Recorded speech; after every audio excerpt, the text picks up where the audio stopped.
Good evening, esteemed colleagues. Thank you very much for coming to this additional briefing. It's my pleasure to give the floor to Mr. Kobolyev, Chairman of the Naftogaz Board of Ukraine, and he will speak about cessation of gas supplies to the occupied territory. Good evening.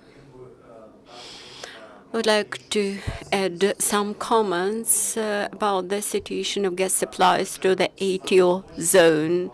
The current situation, which existed as of the last days, we observed continuous ruins and destruction of the gas transportation system. Transgas company did their best to repair that ruined pipelines and transportation system, and they continue their reconstruction work.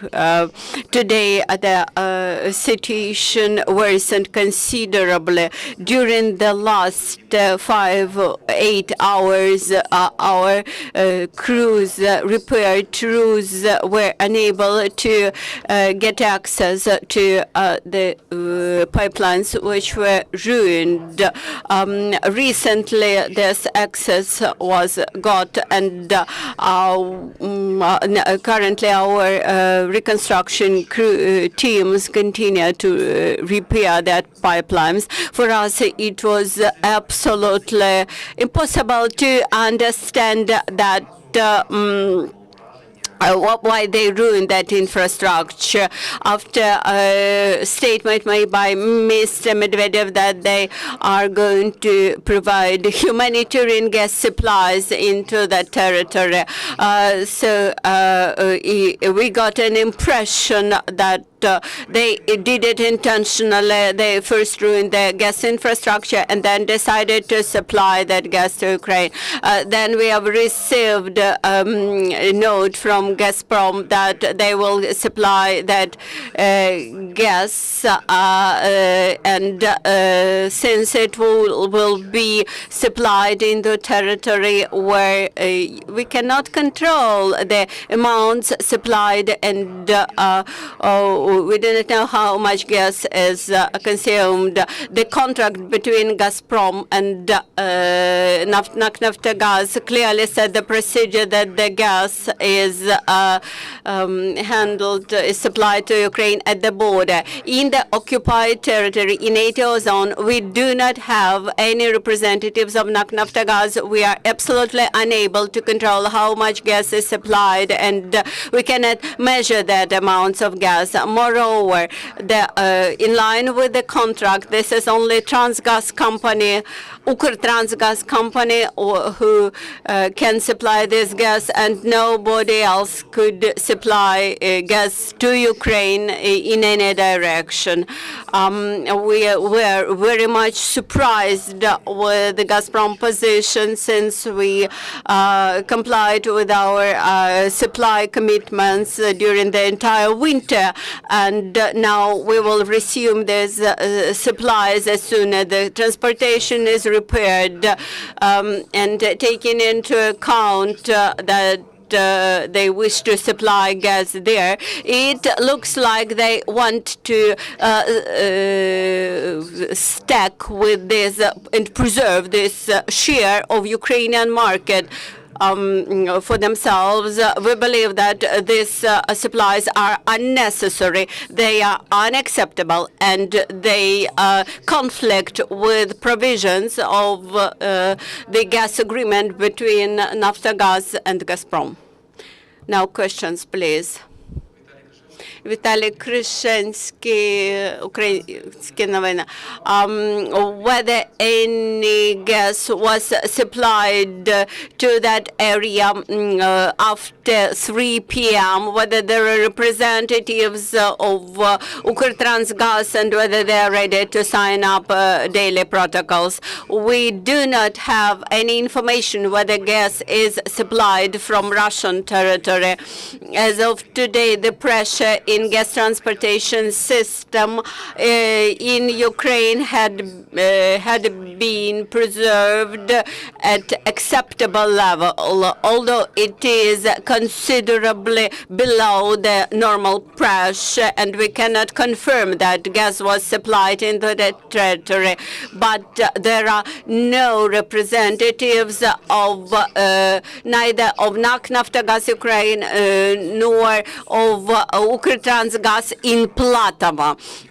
We do not have any representatives there for many years since there was a bypass pipeline constructed in Russian territory. That's why that point is not used. On the other hand, the procedure of gas handling is built in a different way. It should be, in general, done in different way. How much money out of that advanced transfer that we did to Gazprom are not used in gas supplies. We have made an advance payment for 500 million of cubic meters. Whether the supplies from other directions have already decreased, that is, if they want to supply in that area, they probably will cut down supplies from other areas, from other directions. We do not expect that this won't happen, and we expect that we will come back to the normal commercial conditions. Looking at the information in Ukrtransgaz about metering points when at the inflow and outflow points, I believe that you kept with the reporting procedure, and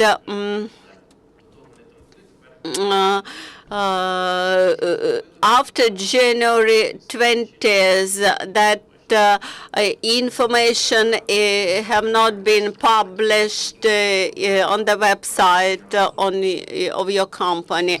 I will repeat once again that metering points are not used anymore. Gazprom information was that in line with the agreement between Gazprom and Naftogaz, which is in force, we will supply the gas. If Gazprom will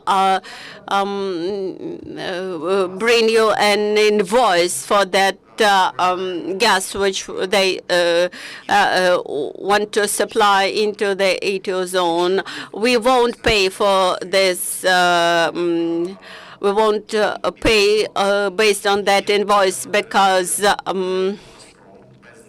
if you look at the situation, that there is a territory where Gazprom and Gazprom made a statement they will supply gas into this territory. We are not sure whether they supply gas there or not. And without any control over this territory, you may make any declarations you wish. For example, we may say, for example, that yesterday we supplied 500 million of cubic meters into that territory, and let's assume that we say that it was burned.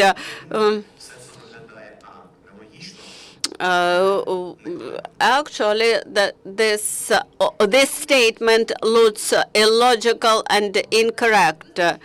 Whether you can predict, in principle, is it possible to clarify whether some gas is supplied by Gazprom?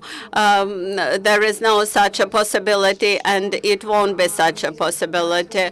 There is a statement in Russian in Russian media that Russian Federation supplies gas electricity into the occupied territory on the account of Ukraine.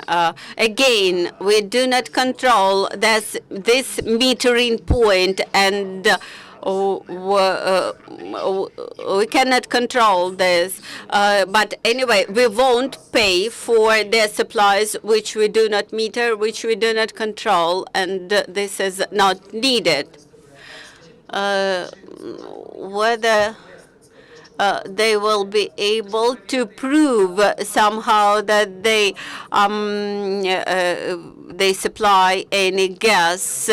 Naftogaz cannot double check whether there are gas supplies, but whether the Russians are able to prove in line with the agreement in force, it's impossible to measure.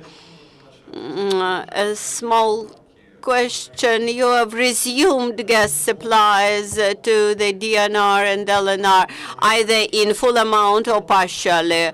We made operational that gas pipelines which are sufficient for maintaining a proper pressure in the entire gas pipeline system. We cannot bring into operation the main pipeline.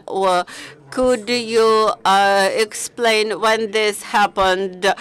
This happened today during the day. These were several pipelines which were joined into one system and ensured gas supplies. As of 6 p.m., where the Naftogaz request for gas supply is fulfilled. Currently, Gazprom is fulfilling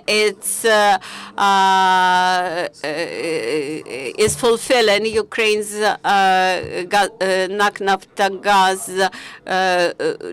request for gas supply.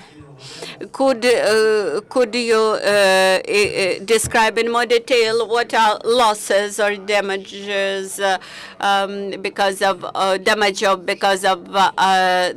ruined pipelines? Just one such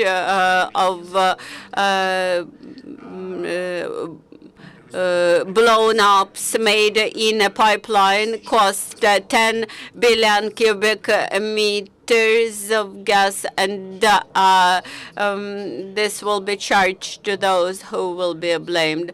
Whether you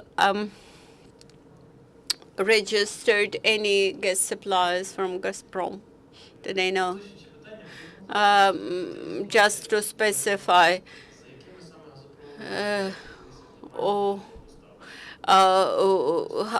what pipelines gas was supplied into Donetsk and Lugansk oblasts in normal situation, and what pipelines you used today.